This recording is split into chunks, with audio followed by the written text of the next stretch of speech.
కోనసీమ తిరుపతిగా ప్రసిద్ధి చెందిన వాడపల్లి వెంకన్న ఆలయం తొలి ఏకాదశి సందర్భంగా భక్తులతో కిటకిటలాడింది. ఆలయ పరిసరాలు గోవింద నామస్మరణతో మారుమ్రోగాయి. స్వామివారి దర్శనం కోసం భారీగా భక్తులు తరలివచ్చారు. ఉచిత దర్శనానికి సుమారు 200 గంటలు, అలాగే 200 దర్శనానికి 2 గంటలు సమయం పడుతుంది. ఇప్పటికే 70,000 మంది భక్తులు స్వామివారిని దర్శించుకోగా సాయంత్రానికి మరో 70,000 మంది వరకు దర్శనం చేసుకునే అవకాశం ఉందని అధికారులు తెలిపారు. భక్తుల రద్దీ దృష్ట్యా అధికారులు అన్ని ఏర్పాట్లు చేశారు.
కోనసీమ తిరుపతిగా ప్రసిద్ధి చెందిన వాడపల్లి వెంకన్న ఆలయం తొలి ఏకాదశి సందర్భంగా భక్తులతో కిటకిటలాడింది.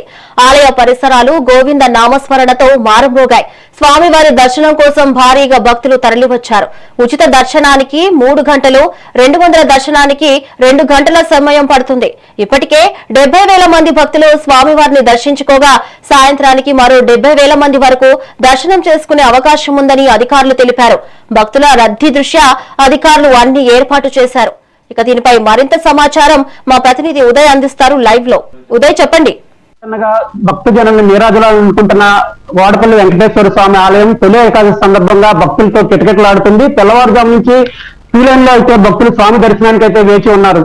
ఉచిత దర్శనం కోసం సుమారు 3 గంటల సమయం పడుతుంది. అలాగే 200 రూపాయల టికెట్లు తీసుకున్న భక్తులకి అయితే 2 గంటల సమయం పడుతుందని అధికారులు చెప్తున్నారు. మొత్తం మీద ఈ భక్తుల రద్దీని ముందుగానే అంచనా వేసిన అధికారులు పూర్తి ఏర్పాట్లు చేశారు. ఈ తొలి ఏకాదశి రద్దీని ముందుగానే ఊహించుకున్న ఆలయ అధికారులు ముందస్తు ఏర్పాట్లు చేశారు. అసలు తెల్లవారుజాము నుంచి ఎంతమంది భక్తులు స్వామి దర్శనం చేసుకున్నారు, ఎంతమంది వారికి ఏ ఏర్పాట్లు చేశారు అనేది మనతో మాట్లాడడానికి ఆలయ ఈవో చక్రధర్రావు ఉన్నారు. ఆయనతో మాట్లాడదాం. సార్, ఈ తొలి ఏకాదశి సందర్భంగా ముందుగానే భక్తుల రద్దీని మీరు అంచనా వేశారని చెప్తున్నారు. ఎంతమంది భక్తులు ఇప్పటి వరకు స్వామిని దర్శించుకున్నారు, అసలు వారికి ఏమేమి ఏర్పాట్లు చేశారు? ఓం నమో వెంకటేశాయ నమః. ఈ తొలి ఏకాదశి శనివారం సందర్భంగా ఈ రోజు లక్షలాదిగా స్వామివారికి ఆలయాన్ని భక్తులు కోరుతున్నారు. సుమారుగా 78,000 పైబడి ఇప్పటి వరకు స్వామివారి దర్శనం చేసుకోవడం జరిగింది. ఈ రోజు 140,000 వరకు కూడా భక్తులు వస్తారని అంచనా వేస్తున్నాం. అలాగే సుమారుగా ఈ రోజు ఆదాయం కూడా ₹1 కోటి పైబడి వస్తుందని కూడా అంచనా వేస్తున్నాం. దీనికి తగ్గట్టుగా మేము పోలీస్, రెవెన్యూ, ఫైర్, అలాగే మరియు హెల్త్, ఆర్టీసీ ఇత్యాది డిపార్ట్మెంట్ల తోటి మేము కోఆర్డినేషన్ చేసుకుని ముందుగానే ఊహించి అన్ని రకాలుగానే ఏర్పాటు చేయడం జరిగింది. ఇంచుమించుగా 300 ఏర్పాటు చేయడం జరిగింది. సార్, ఇప్పటి వరకు అంటే స్వామివారికి ఈ తెల్లవారుజాము నుంచి ఏ అభిషేకాలు అర్చనలు చేస్తున్నారు? ఈ సాయంత్రానికి ఎంతమంది భక్తులు స్వామివారిని దర్శించుకునే అవకాశం ఉంది? ఉదయం 2:15 గంటలకి సుప్రభాత సేవ మొదలైంది. 3:30 తోటి సుప్రభాత సేవ కార్యక్రమం అయింది. తదనంతరం 4:15 దగ్గర నుంచి కూడా దర్శనాలన్నీ కూడా మనం ఇవ్వడం జరిగింది. ఈ రోజున కంప్లీట్ గా ఇంకా సుప్రభాత అనంతరం అన్ని దర్శనాలే. మధ్యాహ్నం 12:30 to 12:11 గంటల మధ్యలో స్వామివారికి నివేదన మాత్రమే మనం పెట్టడం జరుగుతుంది. తదుపరి ఇక ఎంతమంది వచ్చినా లాస్ట్ పర్సన్స్ వరకు కూడా మనం దర్శనం ఇచ్చే ఏర్పాట్లు చేస్తాం. ఈ రోజుని సుమారుగా ఈ రోజున 140,000 మంది వస్తారని అంచనా వేస్తున్నాం. ఇప్పుడు వరకు 75,000 పైబడినాయి ఇక దర్శనం చేసుకున్నారు. సార్, ఇప్పుడు 140,000 మంది స్వామివారిని దర్శించుకుంటానని చెప్తున్నారు. అంటే వారి కోసం ప్రసాదాలు తయారీ ముందుగానే అంచనా వేశారా? అంటే ఇక్కడ అన్లిమిటెడ్ గా ప్రసాదాలు అందజేస్తారు. ఈ భక్తులకు ఇచ్చే ప్రసాదాలు ఎన్ని రోజుల నుంచి ముందుగా మీరు అంచనా వేసి ఎన్ని ప్రసాదాలు సిద్ధం చేశారు? వచ్చే భక్తులకి నిత్యాన్నదానంలో ఎంతమంది భక్తులకి అన్నదానం పెట్టే విధంగా ఏర్పాట్లు చేశారు?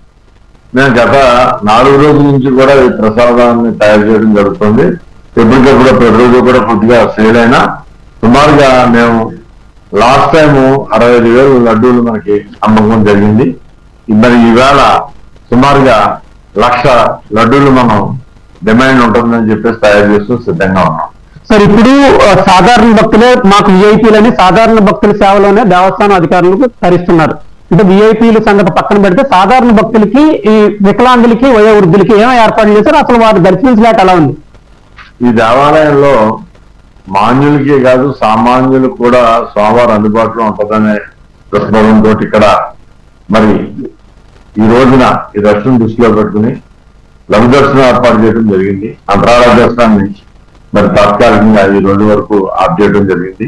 భక్తుల దర్శనాన్ని తగ్గితే ఈవినింగ్ నుంచి కూడా అంతరాళ దర్శనం ఇస్తాం. ప్రస్తుతానికి భక్తులు అందరూ కూడా చాలా సాటిస్ఫై గా ఉన్నారు. మరి విఐపీలు ఎవరిని రావద్దని చెప్పేసి ప్రత్యేకంగా విజ్ఞప్తి చేయడం జరిగింది. ఇప్పటి వరకు కూడా అందరూ కూడా సామాన్యులు ఇక్కడ దర్శనం చేసుకోవడం జరుగుతుంది. రాష్ట్రంలో పెద్ద పెద్ద దేవాలయాలను సైతం పక్కన పెడుతూ ఈ ఆలయానికి ప్రతిరోజు భక్తుల సంఖ్య అయితే గణనీయంగా పెరుగుతుంది. ఆదాయం కూడా ఒక్క రోజులోనే ₹1,00,000 వస్తుందని చెప్తున్నారు. అంటే ఇప్పుడు ఈ భక్తుల కోసం ఈ రానున్న కాలంలో అంటే వచ్చే పుష్కరాల్లో భక్తుల తాకిడి అధికంగా ఉండబోతుంది. గోదావరి తీరంలో కూడా ఈ వాడపల్లి క్షేత్రం ఉంది. వారి కోసం ఏం ఏర్పాట్లు చేశారు? ఇప్పుడు గోదావరి తీరాన మనం కొంత టాస్మాక్స్ తోటి గోదావరి స్నానం చేయడానికి బోట్లు అవి పెట్టి భక్తుల సౌకర్యార్థం భక్తులకి ప్రమాదం లేనంత వరకు మనం స్నానానికి ఏర్పాటు చేయడం జరిగింది. తర్వాత అనంతరం కూడా జల్లు స్నానం కూడా ఏర్పాటు చేయడం జరిగింది. మరి కేసీఆర్ కాస్తాలు కూడా అక్కడ ఏర్పాటు చేస్తుంది. అలాగే రాబోయే పుష్కరాలను దృష్టిలో పెట్టుకుని ఇక్కడ మరి రాజమండ్రి తర్వాత ఇక్కడ కూడా పిండ ప్రదానం జరుగుతుంది. దాని గురించి సుమారుగా గౌరవ శాసనసభ్యులు కూడా మరి రామానాయుడు గారితో మాట్లాడి 5 కోట్లతోటి ఈ యొక్క ఘాట్ రోడ్ని కూడా డెవలప్ చేయడం జరుగుతుంది, పక్కగా నిర్మించడం జరుగుతుంది. సార్ ఇప్పుడు ఈ పుష్కర సమయంలో అంటే ఇప్పటికే మీరు వివిధ శాఖల అధికారులతో సమీక్షా సమావేశాలు నిర్వహించారు. గత పుష్కరాల కంటే ఈ పుష్కరాలను వివిధ శాఖల అధికారులకు అయితే ఆదేశాలు ఇచ్చారు. ఈ నేపథ్యంలో రాబోయే పుష్కరాలకు భక్తులకు ఏమేమి ఆధునిక వసతులు కొత్తగా ఏమేమి వసతులు అందుబాటులోకి రానున్నాయి? పుష్కరాలకు సంబంధించి అన్నదానం అందుబాటులో రావడం, కోనేరు అందుబాటులో రావడం, అలాగే కొన్ని చోట్ల టెండర్షిప్స్ వేయటం, అలాగే టూరిజం డిపార్ట్మెంట్ తోటి కన్సాలిడేట్ చేసుకుని హట్స్ నిర్మించడం, అలాగే 2 డార్మెటరీలు నిర్మించడం, అలాగే మరి మనం శ్రీనివాసం 1 54 రూములు 4 డార్మెటరీలు, అలాగే శ్రీనివాసం 2 54 రూములు డార్మెటరీలు కూడా మనం ఏర్పాటు చేస్తాం. ఇవన్నీ కూడా పుష్కరయాత్రికి సౌకర్యంగా ఉంది. ఈ పుష్కర సందర్భంగా జరిగే పనులు భక్తులకి ఎంత కాలంలో అందుబాటులో రానున్నాయి? అసలు ఇప్పటి వరకు అంటే గత పుష్కరాల సమయంలో చూసుకున్నట్లయితే ఆ గతంలో జరిగిన చిన్న చిన్న తప్పిదాలను మనం చూసుకున్నట్లయితే వాటి నుంచి మనం బయటపడడానికి ఏం ఏర్పాట్లు చేసాం? మీరు దేవాదాయ శాఖలో సుదీర్ఘ అనుభవం ఉన్న ఒక అధికారిగా పేరుంది మీకు. మీ సొంతంగా ఇక్కడ ఏం ఏర్పాట్లు చేయాలని నిశ్చయించుకున్నారు? వాటిని ఉన్నతాధికారుల దృష్టికి తీసుకెళ్ళడం జరిగిందో వారికి ఎటువంటి అనుమతులు లభించాయి? సుమారుగా అన్ని ప్రపోజల్స్ కూడా కమిషనర్ గారికి పంపిస్తూ జరుగుతుంది. ఇందులో భాగంగానే మనం అన్లిమిటెడ్ గా ప్రసాదాలు అందజేయటం దేవుడి దగ్గర, అలాగే స్వామివారి దర్శనానంతరం కూడా ఉచిత ప్రసాదం, స్వామివారి నిత్యాన్న పథకంలో స్వామివారి అన్న ప్రసాదం కూడా ఉదయం నుంచి సాయంకాలం వరకు కూడా అందరికీ అందుబాటులో ఉండేటట్టుగా మేము బడ్జెట్ తో నిమిత్తం లేకుండా వచ్చిన తొలి భక్తులు కూడా భోంచేసి వెళ్ళేటట్టు ఏర్పాటు చేయడం జరుగుతుంది. సార్ ఇప్పుడు ఈ రోజు తొలి ఏకాదశి చూసుకుంటే సాయంత్రం ఆలయం మూసే సమయానికి ఎంతమంది భక్తులు వస్తారు? అసలు ఇప్పుడు ఈ అన్నదానం ఎన్ని గంటల వరకు జరుగుతుంది? అంటే కొన్ని క్షేత్రాలలో మధ్యాహ్నం 2 గంటలతో క్లోజ్ చేస్తారు, కానీ ఇక్కడ వాడపల్లి వెంకన్న ఆలయంలో అన్నదానం ఎన్ని గంటల నుంచి ఎన్ని గంటల వరకు జరుగుతుంది? భక్తులు ఈ 7 వారాల వెంకన్న 7 ప్రదక్షిణల వెంకన్నగా భక్తులు అయితే విశేష ఆదరణ పొందుతుంది ఈ ఆలయం. దినదిన ప్రవర్ధమానంగా ఈ స్వామివారు అయితే భక్తులు నిత్య పూజలు అందుకుంటున్నారు. ఈ రోజు మాత్రం ఎంత ఆదాయం వచ్చే అవకాశం ఉంది? ఎంతమంది భక్తులు సాయంత్రం ఆలయం ఏ సమయానికి మోస్తారు? అసలు ఆ సమయానికి ఎంతమంది భక్తులకు అన్నదానం పెట్టే అవకాశం ఉంది? సుమారుగా 1,40,000 మంది వస్తారు.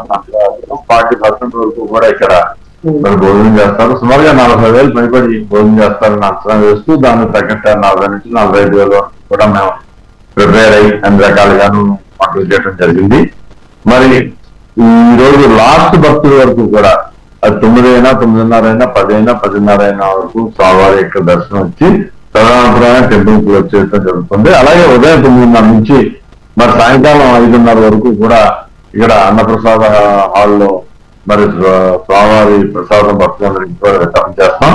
తదుపరి మళ్ళా 4 గంటల దగ్గర నుంచి కూడా ఉత్సవ ప్రసాదం 7 గంటల వరకు ఉంటుంది. 7 గంటల నుంచి రాత్రి 11:30 వరకు కూడా భక్తులకి మళ్ళా నిత్యాన్నదాన పథకంలో అన్నప్రసాదం మేము నైట్ కూడా పెట్టడం జరుగుతుంది. సార్, ఇప్పుడు సాధారణ దినాలంటే సాధారణంగా శనివారాల్లోనే ఈ మాడ వీధుల్లో భక్తులు 7 ప్రదక్షిణలు చేయడానికి టికెట్స్ పోతున్నారు. అలాంటిది పుష్కర సమయంలో ఈ ప్రదక్షిణలు ఎలా ఉండబోతాయి? అసలు పుష్కర సమయంలో ఈ మాడ వీధుల్ని ఇంకా విస్తరించే అవకాశం ఏమన్నా ఉందా? భక్తులు ప్రదక్షిణకి ఇబ్బంది లేకుండా చేసే అవకాశాలు ఏమన్నా ఉన్నాయి? గౌరవ ముఖ్యమంత్రి వర్యులు చంద్రబాబు నాయుడు గారు, గౌరవ శాసనసభ్యులు బండా సత్యేంద్రరావు గారు చెప్పిన దాన్ని బట్టి పరిగణలో తీసుకుని ఆయన కూడా అనాలిసిస్ చేసుకుని విజిలెన్స్ ద్వారా రిపోర్ట్ తెప్పించుకోవడం జరిగింది. ఈ క్షేత్రాన్ని డెవలప్ చేయాలంటున్నారు. ఇందులో ముఖ్యంగా ముఖ్యమంత్రి గారితో పాటుగా మా మంత్రివర్యులు కూడా ఆనం రామనారాయణ రెడ్డి గారు కూడా ప్రత్యేకమైన కృషిని, వారు కూడా ప్రత్యేకమైన ప్రణాళికలు పెట్టి మాస్టర్ ప్లాన్ కూడా ఎత్తించడం జరిగింది. వారి యొక్క సూచనల మేరకు మరి ఇక్కడ అన్ని రకాలుగాను డార్మెటరీలు కానీ, వస్తువులు కానీ, లేకపోతే ల్యాబొరేటరీస్ కానీ సుమారుగా ఇప్పుడు ఈ కుటుంబ తర్వాత 154 రూములు వాటిని కూడా మనం కట్టడం కూడా జరిగింది.